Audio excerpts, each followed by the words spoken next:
you've got a contribution, I'd love to hear it. Where do you fall on this discussion? 0438 922 936 is the text line. Now, Rob Parsons is a young Tasmanian filmmaker and adventurer who's been doing some interesting things. Rob has begun producing a video series on YouTube about his solo adventures in the Tasmanian wilderness in search of long-forgotten Tasmanian gold fields.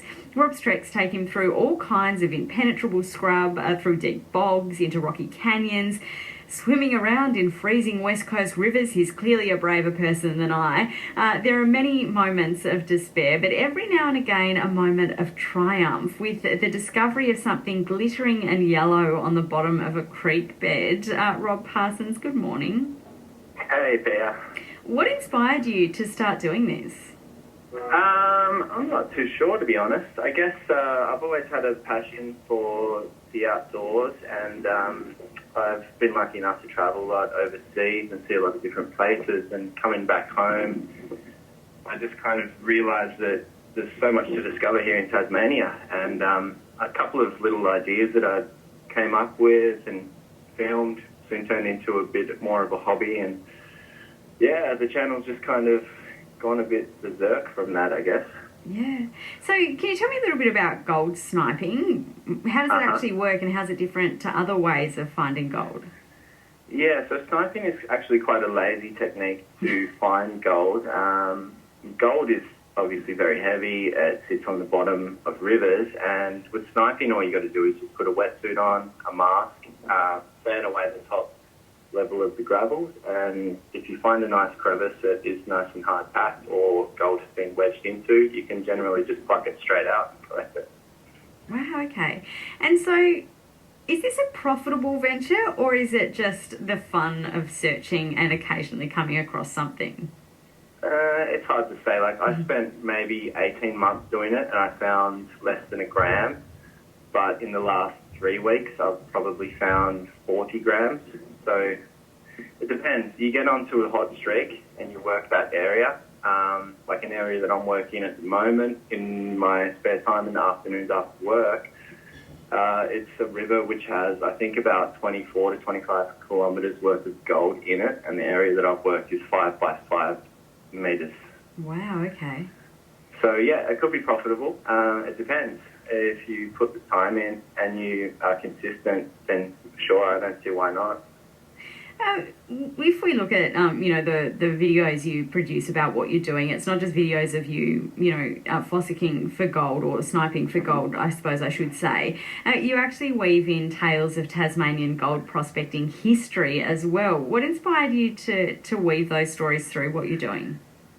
Well, the reason I kind of started a channel is because I wanted to fill a void of what I thought would be interesting to watch.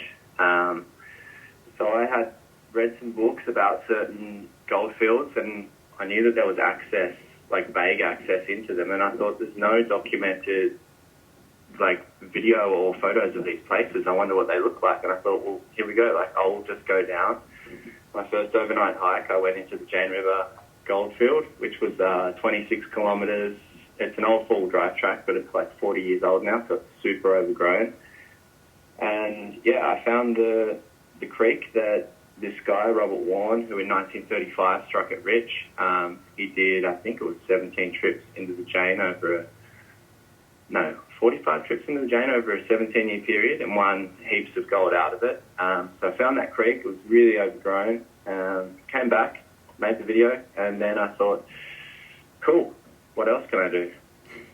What else indeed? If you've just tuned in, Rob Parsons is who you're hearing from, a gold prospector and a YouTuber as well, as we call people these days. Can you tell us about the story behind Lovers Falls and your trip there? Yeah, well, I don't even know if it's true, that story, but it's kind of like an old Tasmanian wives' tale that a couple came over from, I think it was the US, and they found a big golden nugget at the bottom of Lovers Falls.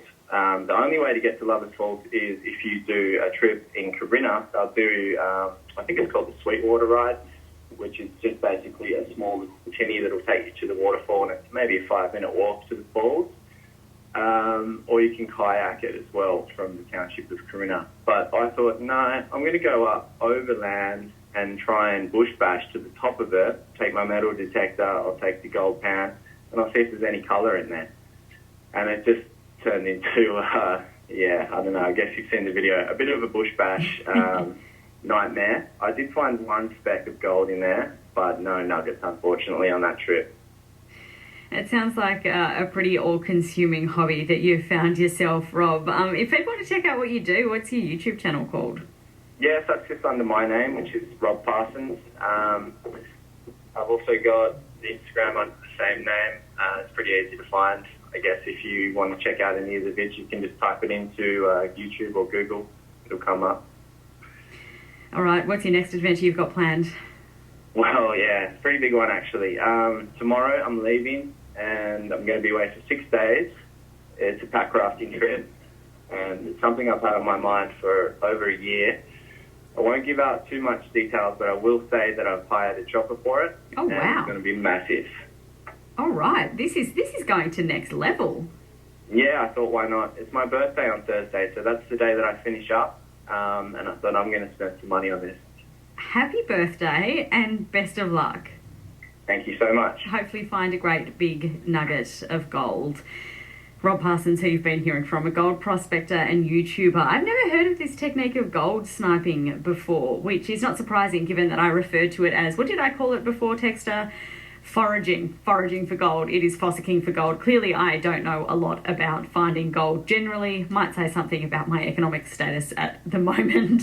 Tim the Courier has texted in saying, Pia, if you were ever going to play Simple Minds Glittering Prize, this would be the moment. It would be rude not to, wouldn't it, Tim? Shine on, shine your light.